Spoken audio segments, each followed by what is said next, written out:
राजा के रजवाड़ा चले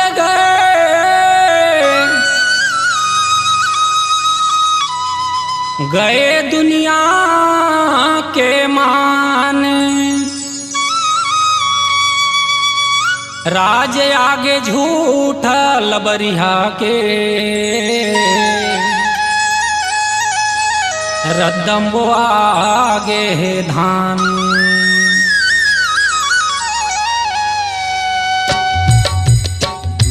सुन ले दादा सुन ले दाई सुन लेगा मितान यह सुन लेगा किसान।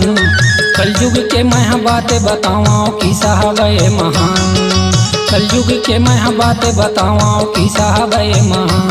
ये दे सुन ले दीदी सुन ले भैया सुन लेगा मितान यह सुन लेगा किसान। कलयुग के मैं बातें बताऊँ कि साहबे महान। कलयुग के मैं बातें सुनाऊँ कि साहबे महान।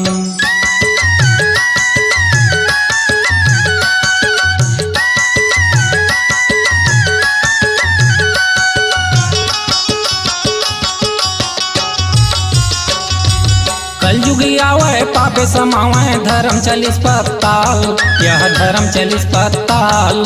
12 बरस के कुंवारी टूरी है बुढ़वा के होगी से काल यह बुढ़वा के होगी से काले जी राम जय हरि। सुन ले काकी सुन ले काका सुन लेगा मितान यह सुन लेगा किसान। कलयुग के मैं बातें सुनाऊँ कि साहबे महान। कलयुग के मैं बातें बताऊँ कि साहबे महान।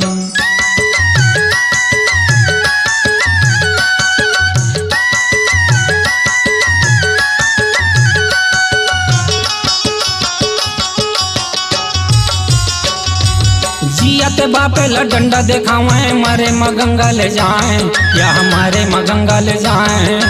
पीतर पक्ष में पुरखा बना के कौआ लखीर खवाए या कौआ लखीर खवाए जी राम जय हरि। सुन ले मामी सुन ले मामा सुन लेगा मितान यह सुन लेगा जवान। कलयुग के मैं बातें सुनाऊँ कि साहबे महान। कलयुग के मैं बातें बताऊँ कि साहबे महान।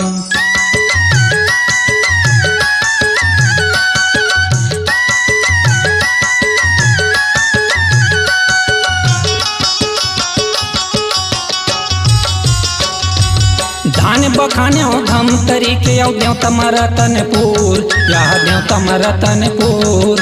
भूते बखाना पेंडरा के माँ चाये चकनचूर माँ चावत चकनचूर जी राम जय हरि।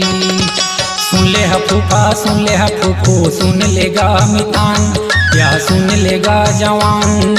कलयुग के मैं बातें सुनाऊँ कि साहबे महान।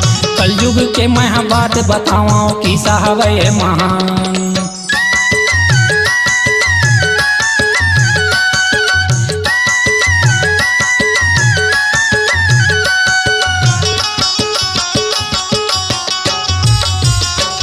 लूटे रह बस गे से सबो तीरथ में शहर बसीना धचोर यह शहर बसीना धचोर।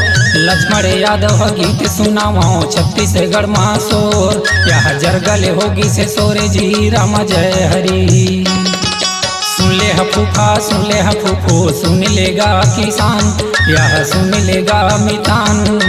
कलयुग के मैं बातें बताऊँ कि साहबे महान। कलयुग के मैं बातें सुनाऊँ कि साहबे महान। सुन ले दादा सुन ले दाई सुन लेगा मितान यह सुन लेगा जवान। कलयुग के मैं बातें बताऊँ कि साहबे महान। कलयुग के मैं बातें सुनाऊँ कि साहबे महान। कलयुग के मैं बातें सुनाऊँ कि साहबे महान। कलयुग के मैं बातें सुनाऊँ कि साहबे महान।